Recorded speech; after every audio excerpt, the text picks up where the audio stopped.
नमस्कार, आप देख रहे हैं RV न्यूज। देव दीपावली के 4 घंटे के मेगा शो के दौरान सीएम योगी के साथ क्रूज पर चढ़ने की कोशिश के दौरान बीजेपी नेताओं से धक्का मुक्की हुई। इनमें बीजेपी के 4 पूर्व मेयर भी शामिल हैं। सीएम ने नमो घाट पर पहला दीप जलाया। इसके बाद लेजर एंड साउंड शो देखने के लिए क्रूज की तरफ बढ़े। उनके पीछे विधायक नीलकंठ तिवारी और मेयर अशोक तिवारी थे, जिन्हें सिक्योरिटी ने नहीं रोका। आरोप है कि जैसे ही बाकी नेता आगे बढ़े तब पूर्व मेयर से अभद्रता हुई और महिला पूर्व महापौर को धक्का देकर सिक्योरिटी ने गिरा दिया। इस दौरान कुछ नेताओं ने नाराजगी जताई तो सुरक्षा कर्मी उन पर भी हावी हो गए। बिहार के सीतामढ़ी में सीएम योगी को देखने के लिए लोग पेड़ों पर चढ़ गए और टहनियों पर बैठकर सीएम की जनसभा सुनते दिखे। इस दौरान कई समर्थक तो बैरिकेडिंग पर बैठे, जिन्हें देखते ही सीएम मुस्कुराने लगे। अरे मंच टूट जाएगा, पत्रकार नीचे गिर जाएंगे, थोड़ा पीछे हटिए, थोड़ा पीछे पीछे पीछे पीछे। इस दौरान सीएम ने कहा कि बिहार में माफियाओं की उल्टी गिनती शुरू हो गई है। और बहनों और भाइयों, यही कहने के लिए मैं आया हूं, आप इनको विजयी बना के भेजेंगे तो जैसे यूपी के अंदर माफिया आज पस्त है और नौजवान मस्त है, बिहार के अंदर भी अब माफिया की उल्टी गिनती प्रारंभ हो गई है। सीतामढ़ी के बाद पश्चिम चंपारण के बगहा में जनसभा को संबोधित करते हुए सीएम ने माफिया मुख्तार अंसारी को लेकर कहा, उसने लखनऊ में बीजेपी के आवास के सामने बहुत बड़ी हवेली बना दी, वहां पर एक ऊंची बिल्डिंग बनाई और गरीबों के लिए आवास बनाए। कल गरीबों को एक एक आवास बांट करके लाया। बिहार में गुरुवार को पहले फेज में 121 विधानसभा सीटों पर चुनाव को लेकर सीएम ने कहा कि ये रुझान देखकर लग रहा है कि यहां एनडीए जीतने वाली है। उन्नाव में बुधवार शाम मेला देखने जा रहे लखनऊ के 3 युवकों की एक्सीडेंट में मौत हो गई। 2 बाइक पर सवार होकर 4 युवक औरास जा रहे थे। इसी दौरान बड़ा देव फ्लाईओवर अंडरपास के करीब सड़क के गड्ढों में उनकी बाइकें फिसल कर गिर गईं। इस दौरान धीरेन्द्र यादव, मोहित गौतम और मोनू कश्यप की मौके पर ही मौत हो गई। वहीं शनि नाम का युवक घायल हो गया, जिसकी हालत नाजुक बनी हुई है। मोहित की इसी महीने शादी होने वाली थी। 13 नवंबर को उसकी बारात जानी थी। शादी की तैयारियों के बीच बेटे का शव घर पहुंचा तो परिवार में मातम पसर गया। उन्नाव में एनएचएआई के सुरक्षा कर्मियों का 2 लोगों को पीटते हुए वीडियो सामने आया है। लखनऊ कानपुर नेशनल हाईवे पर नशे में धुत 2 युवक लखनऊ से उन्नाव की तरफ जा रहे थे। वो ओवरलिंक निर्माण कार्य के पास पहुंचे ही थे, तभी उन्हें हाईवे इंजीनियर आरके सिंह के सुरक्षा कर्मियों ने रोक लिया। यहाँ नेशनल हाईवे पर रूटीन पैच वर्क का काम चल रहा था, लेकिन उस रास्ते से जाने के लिए मना कर दिया। इस दौरान युवकों और सुरक्षा कर्मियों में बहस हुई। विवाद बढ़ने पर सुरक्षा कर्मियों ने दोनों युवकों को सड़क पर लात घूंसों से पीटना शुरू कर दिया। वीडियो वायरल होने के बाद पुलिस ने मामले का संज्ञान लिया है। पुलिस का कहना है कि वीडियो की जांच की जा रही है। मैनपुरी में गाड़ियों की चेकिंग के नाम पर पुलिस कर्मियों ने 3 युवकों को बुरी तरह पीटा। उन पर बीच सड़क जमकर थप्पड़ और घूंसे बरसाए, गालियां दी, फिर घसीटकर जीप तक ले गए और बाल पकड़कर गाड़ी में ठूसा। विरोध करने पर पीठ पर मुक्के और गाल पर तमाचे मारे। लगभग 15 मिनट तक पुलिस तीनों को बीच सड़क पीटती रही। वाहन चेकिंग अभियान के दौरान पुलिस ने एक बाइक पर 3 सवारी और बिना हेलमेट के ड्राइव करने पर युवकों को रोका। सफाई देने पर सिपाही दिलीप कुमार ने अचानक उनके बाल पकड़कर पीटना शुरू कर दिया। पास में मौजूद सब इंस्पेक्टर देवेंद्र सिंह ने भी उन्हें रोकने की कोशिश नहीं की। एक राहगीर ने इसका वीडियो रिकॉर्ड कर सोशल मीडिया पर अपलोड कर दिया। फिलहाल पुलिस ने तीनों युवकों को हिरासत में लेकर चालान किया है। हाथरस के आगरा अलीगढ़ हाईवे पर रोडवेज बस और दूध से भरे टैंकर की टक्कर हो गई। हादसे में बस कंडक्टर सहित 4 की मौत हुई, जबकि 21 लोग गंभीर रूप से घायल हो गए। घटना की सूचना पर पुलिस मौके पर पहुंची, जिसका राहगीरों की मदद से बस का शीशा तोड़कर घायलों को बाहर निकाला गया। घटना सासनी थाना क्षेत्र के सममई के पास हुई। इस दौरान सड़क किनारे अमरूद बेच रहा बुजुर्ग बस के नीचे दब गया। ये बस जो है वो एक बाइक वाले को बचाने के लिए, जो अभी प्रत्यक्षदर्शियों द्वारा बताया गया है, वो ये है कि बाइक को साइड में बचाने के लिए इन दोनों का आपस में टक्कर हो गया। इसके लिए तुरंत वहाँ पे ट्रेन को भेज के ताकि बस को सीधा किया जा सके, और उसमें एक महिला जो कि बस के अंदर में दब गई थी, उनको और काफ़ी गंभीर अवस्था में थी, तुरंत उनको बस को सीधा किया गया और उनको रेस्क्यू किया गया, वो सुरक्षित है। हादसे में घायल लोगों को प्राथमिक उपचार के बाद जिला अस्पताल और अलीगढ़ मेडिकल कॉलेज रेफर किया गया। 5 घायलों की हालत अभी भी नाजुक बनी हुई है। लोगों की माने तो टैंकर तेज रफ्तार में आ रहा था, तो मैंने देखा एक सामने से कोई डीसीएम है या कैंटर है, वो आई और आगे से वो उसमें बैठ गई। फिर उसके बाद मेरे को पता नहीं चला, मैंने कांच को अपनी कोनी से तोड़ के मैं वहाँ से निकला, 10 मिनट में निकल पाया। फिलहाल पुलिस ने मृतकों के शवों को पोस्टमार्टम के लिए भेज दिया है। घटना के बाद करीब 1 घंटे तक यातायात बाधित रहा, जिसके बाद पुलिस ने क्रेन की मदद से बस को किनारे करवाया।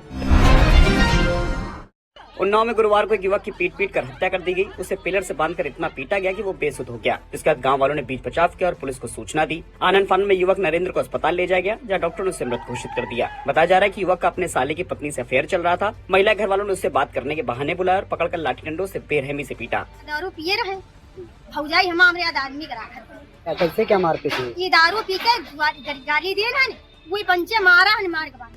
ये पूरा मामला अचलगंज थाना क्षेत्र का है। मृतक की पत्नी ने 4 लोगों पर नामजद मुकदमा दर्ज कराया है। फिलहाल पुलिस ने शव को पोस्टमार्टम के लिए भेजा। साथ ही फरार आरोपियों की तलाश में दबिश दी जा रही है। श्रीनगर कोर्ट ने नाबालिग छात्रा से दुष्कर्म के दोषी शिक्षक को आजीवन कारावास की सजा सुनाई। कोर्ट ने 4 महीने 10 दिन में ट्रायल पूरा कर फैसला सुनाया। दोषी पर 5,25,000 का जुर्माना भी लगाया गया है, जिसमें से 80% राशि पीड़िता को मुआवजे के रूप में दी जाएगी। मामले पर कोर्ट ने कहा, भारतीय संस्कृति में गुरु शिष्य का संबंध केवल शिक्षा तक सीमित नहीं है, बल्कि ये एक पवित्र और गहरा रिश्ता है जो चरित्र निर्माण, नैतिक और आध्यात्मिक विकास को बढ़ावा देता है। गुरु को पूजनीय माना जाता है, जो शिष्य को सही मार्ग दिखाते हैं, जिसे शिक्षक ने कलंकित किया। दरअसल 7 अप्रैल को कुशीनगर कृषक इंटर कॉलेज में वाइस प्रिंसिपल ने 12वीं की छात्रा को नंबर बढ़ाने का लालच देकर रेप किया। इस दौरान एक छात्रा ने छुपकर वाइस प्रिंसिपल का वीडियो बना लिया था। मामले में एबीवीपी के कार्यकर्ताओं ने जमकर हंगामा किया। आरोपी 25 साल से कृषक इंटर कॉलेज में नौकरी कर रहा था। उसको अपने पिता की जगह पर नौकरी मिली थी। ईडी ने रेड मारी है। गुरुवार सुबह कंकरखेड़ा इलाके में ईडी की टीम पहुंची। कार्रवाई पूरी तरह से गोपनीय रखी गई। जांच एजेंसी ने यूपी और हरियाणा में एक साथ करीब 40 ठिकानों पर छापेमारी की है। मेरठ के अलावा हापुड़ की मोनार्ड यूनिवर्सिटी और हुड्डा के 5 करीबियों के यहाँ भी ईडी की टीम पहुंची। इस आवास पर सुबह करीब 10:30 बजे ईडी की टीम पहुंची थी। 2 गाड़ियां भरकर ईडी की टीम पहुंची और उसके बाद टीम अंदर चली गई। तब से टीम अंदर ही मौजूद है और छानबीन में जुटी है। बताया जाता है कि देर रात से टीम यहाँ मौजूद थी, लेकिन क्योंकि मकान पर ताला था, इस वजह से टीम यहाँ नहीं पहुँच पाई। सुबह कंकरखेड़ा थाने की पुलिस से संपर्क किया गया और उसके बाद फिर ताले चाबी वाले को बुलाकर चाबी बनवाते हुए इस मकान को खोला गया है। फिलहाल टीम अंदर मौजूद है। 4 घंटे से ज्यादा हो चुके हैं। विजेंद्र हुड्डा कभी बसपा के बिजनौर लोकसभा प्रत्याशी रह चुके हैं। उन पर बाइक बोर्ड और मोनार्ड यूनिवर्सिटी घोटाले से जुड़े गंभीर आरोप हैं। फिलहाल ईडी की कार्रवाई जारी है। मेयर प्रमिला पांडे सड़क के घटिया पैचवर्क को देखकर भड़क गई और खुद ही छेनी हथौड़ी लेकर सड़क पर उतर आई। इसके बाद सड़क खोदकर पैचवर्क की हकीकत दिखाई। प्रमिला पांडे ने जेई को कॉल किया और फटकार लगाते हुए सीएम से शिकायत करने की बात कही। बहुत दिमाग खराब है, ठीक है, मैं निकल रही हूँ यहाँ से। अब आओ, तुम करो जो करते हैं। बताओ, आप बताओ, परसों बनी है, ये देखो। बारिश के बाद गड्ढा मुक्ति अभियान के तहत प्रदेश भर में सड़कों पर पैच वर्क कराया जा रहा है। मेयर प्रमिला पांडे ने बताया कि वो रोड से निकली तो पब्लिक ने उनकी गाड़ी रोक ली और कहा कि भाजपा सरकार में इसी तरह घटिया काम हो रहा है। मेयर ने इस दौरान चेतावनी दी कि घटिया काम करने वालों के खिलाफ सख्त कार्रवाई की जाएगी। लखनऊ से कानपुर के बीच देश का सबसे छोटा एक्सप्रेसवे बन रहा है। मार्च 2019 में इसका शिलान्यास हुआ, लेकिन आज तक ये पुल अधूरा है। लखनऊ के स्कूटर इंडिया के पास गौरी बाजार चौराहे पर अभी एक्सप्रेसवे का पिलर तक नहीं बन पाया। करीब 300 मीटर का एरिया खुला है, जिसके ऊपर से हाई टेंशन बिजली के तार गुजरे हैं। एक का तो इंतजाम हो गया, उसे ऊपर कर दिया गया, लेकिन 1,32,000 पावर लाइन वाला खंभा अभी तक नहीं लग पाया है। साइट इंजीनियर मोहन अवस्थी बताते हैं, इसके पहले एक जो मोनोपोल मैन्युफैक्चर हुआ था, वो जब टेस्टिंग के लिए गया था हैदराबाद, तो वहाँ पे वो रिजेक्ट हो गया था, जिसके कारण ये दोबारा से वो मैन्युफैक्चर हुआ, उसके कारण ये काम डिले हुआ है। लखनऊ से कानपुर के बीच सफर करने वाले लोगों का कहना है कि ये एक्सप्रेसवे उनके लिए बड़ी राहत होगा। 70% या 80% जनता को राहत मिलेगी हाईवे से। जो लोग परेशानियां जाम से, एक्सीडेंट से होती है, उनसे बहुत आती है।